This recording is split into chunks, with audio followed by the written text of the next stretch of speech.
Welcome to week 3.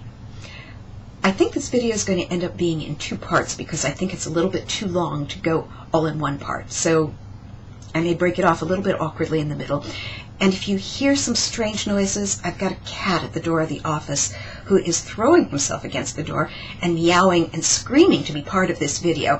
And I'm trying to keep him out so he's not too distracting. So put up with it. So to start with, I need to make a confession of my own.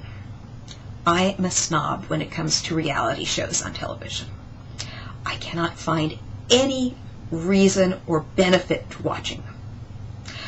Of course, I have a second confession to make, which is that there is one that I sometimes get caught up in watching, and that one is called Wife Swap. If you haven't watched it, here's the premise. You take 2 very different families. One is usually extremely rigid. The parents know what's right for the children. There are very clear rules. They have to do their chores. They have to do this. They are not allowed to choose their own clothing before school. It's all the parents know best, and the children have to live up to it. The other family, in contrast, is fun-loving. Nobody has to do anything unless it's fun. That may mean that the house is a complete disaster and filthy, but everybody is having fun. And the idea is that you take the wife from household A and the wife from household B, and they switch places for 2 weeks.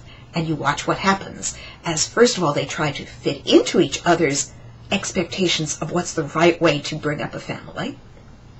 And then the second week, still in each other's places, they try to impose their rules, what they take for granted, on their new family. And then they get back together afterwards and talk about what happened. And just in case you haven't seen it, I'll tell you that usually what happens is the rigid family loosens up a little bit, and the extremely casual family finds that having some discipline and some rules is a benefit. The reason I'm using that as the introduction this week is because part of the image of God that we convey in the way we worship is God someone who expects certain behaviors, or is God someone who just loves us no matter what we do?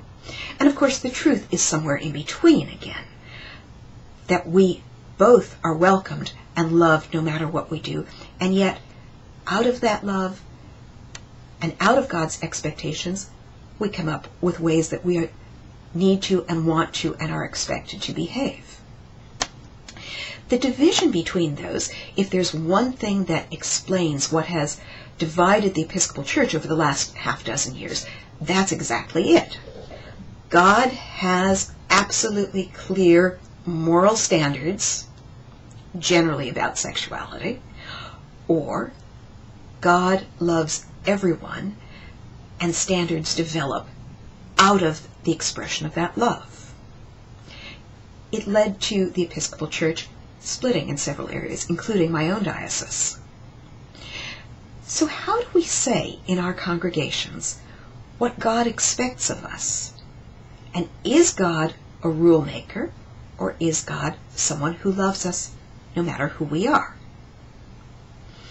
I'll pause and go on to the second video here.